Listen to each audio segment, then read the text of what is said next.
La Organización de las Naciones Unidas declaró el 2012 como el Año Internacional de la Energía Renovable Sostenible para Todos.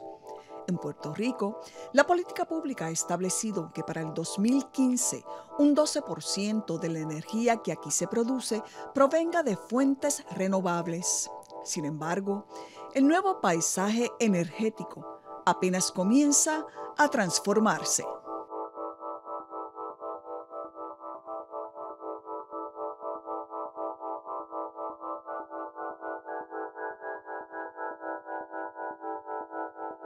Sol, mar, viento y agua constituyen las principales fuentes naturales de energía renovable para la producción energética. Una mirada al paisaje topográfico de una isla tropical como Puerto Rico nos permite apreciar la abundancia de estas. Puerto Rico goza de una posición geográfica bendecida. Estamos en el Caribe, tenemos alta incidencia solar, tenemos un recurso de viento moderado y tenemos un clima que se adapta muy bien. Lamentablemente no tenemos recursos fósiles que nos provean energía bien barata. Por lo tanto, la clave está en diversificar nuestras fuentes de producción. Las fuentes de energía se pueden clasificar en dos grupos: fuentes no renovables y fuentes renovables. La energía renovable sostenible es la energía que viene de fuentes que se pueden regenerar y a la vez se logra mantener un ciclo en el cual las mismas se pueden reponer sin afectar otros tipos de industrias o productos. En contraparte a la energía fósil, que la energía fósil proviene de unos recursos que ya sea no se renuevan o tardan mucho tiempo en renovarse, como es el caso del petróleo, que aunque sí se regenera, tardan millones y millones de años en regenerarse, por lo tanto se considera un recurso no renovable o un recurso fósil. La energía alterna es todo aquel tipo de energía que es distinto a lo que se ha utilizado comúnmente. En ella caen la energía renovable y otros tipos de energía, como es la energía nuclear, algunas transformaciones energéticas, ya sea de desechos a energía. También existen varias opciones de biocombustibles como etanol de caña de azúcar, de maíz y soya, y el biodiesel hecho con aceite de cocinar usado, entre otros. Si yo puedo hacer esta mezcla de 80% diésel normal y 20% un aceite que lo estoy reusando, pues podemos ahorrarnos ese 20% de diésel, que al fin y al cabo del año nos puede ahorrar mucho dinero.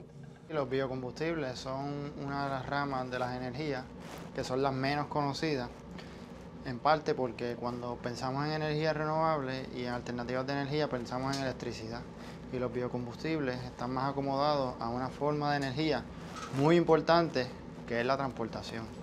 Y sí se consideran renovables porque, al igual que los alimentos, el biocombustible se hace a partir de productos orgánicos que se regeneran, ya sean productos agrícolas, desechos agrícolas o otro tipo de materia orgánica que se encuentra en la naturaleza como tal. Corre el año 2012 y en Puerto Rico aproximadamente el 80% de generación de energía eléctrica utiliza petróleo. Un 19% usa carbón y gas natural y tan solo 1% proviene de otras fuentes, incluyendo la hidroeléctrica. Sin embargo, en las primeras 3 décadas del siglo XX, gran parte de la energía era producida en plantas hidroeléctricas. A partir del 1910, la necesidad de suplir agua y energía a la industria azucarera resultó en el inicio de la construcción de las primeras represas en la isla. Para mediados de la década del 1930, aproximadamente el 81% de la energía provenía de la producción hidroeléctrica. A principios de la década del 1940 se creó la Autoridad de las Fuentes Fluviales, que, tal y como lo dice su nombre, aprovechaba los recursos fluviales, los embalses, para la generación de energía. Posteriormente, ante la demanda energética en Puerto Rico, optó por la utilización termoeléctrica, aprovechando los derivados del petróleo. Vamos a echar un vistazo a la historia de la evolución de la política energética en nuestra isla. La fecha exacta de cuando comenzó la electrificación en la isla está en disputa, pero se sabe que es a finales del siglo XIX. Puerto Rico, los puertorriqueños siempre hemos comprado lo último en la avenida, o sea, y no era distinto en aquella época. Se sabe que fue en haciendas cafetaleras que se compraron los primeros generadores que producían las compañías como Edison, de Thomas Alva Edison. Y entonces, lo que sí fue que la generación inicialmente estaba en manos privadas. El gobernador Tocqueville, que fue este gran visionario de la época de Roosevelt, se dio cuenta de que el problema en Puerto Rico era ese mismo problema, que la luz llegaba a los cascos urbanos, pero no llegaba al campo. Luz para el campo, en aquel entonces. Y eso se llama el servicio universal.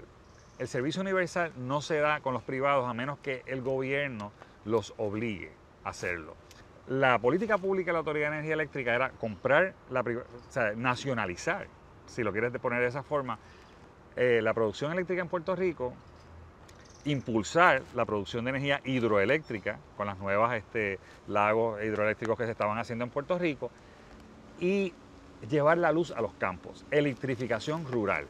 La mayoría de los lagos y embalses que hoy se distinguen en el paisaje topográfico isleño fueron construidos para riego y para generar energía proveniente de fuentes fluviales.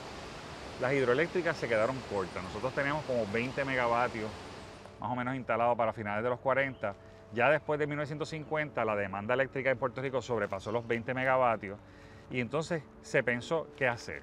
Pues se utilizó el recurso geográfico más abundante que teníamos en Puerto Rico en aquella época, ¿verdad? Que era el petróleo venezolano. Cientos de hectáreas de manglares y bosques costeros fueron talados para abrir paso a las refinerías de petróleo. Te estaba diciendo que la Corco y la época de las refinerías en Puerto Rico, los años 60, los años 70, hasta principios de los 80, corresponde a que tenemos petróleo, lo podemos refinar nosotros mismos. Con los costes de transportación en esa época de traer petróleo, el diésel refinado de Florida, de Jacksonville, de New Orleans, era muy caro. Así que valía la pena producirlo, refinarlo aquí en Puerto Rico y hubo varias refinerías, particularmente en el sur de Puerto Rico, para producir los destilados de petróleo que hacían falta para la transportación y también para la autoridad. Las altas chimeneas y los inmensos tanques de almacenaje que sobresalen en el paisaje de la Corco en Peñuelas hoy son un monumento oxidado a esa época de industria petroquímica. El petróleo venezolano nos sirvió hasta que comenzó la Agencia de Protección Ambiental en el año 1970 en Estados Unidos y la Junta de Calidad Ambiental en Puerto Rico, y digo por qué. El petróleo venezolano es petróleo pesado, tiene grandes cantidades de azufre. Y cuando comienza la Agencia de Protección Ambiental, prohíbe las emisiones altas en azufre, y entonces tuvimos que dejar de usar petróleo venezolano y mexicano, y empezamos a usar petróleo dulce que venía del Medio Oriente, de Arabia Saudita, hoy viene de Rusia o viene de Brasil un poco, y entonces es más caro porque lo tenemos que traer de más lejos y es más caro por sí.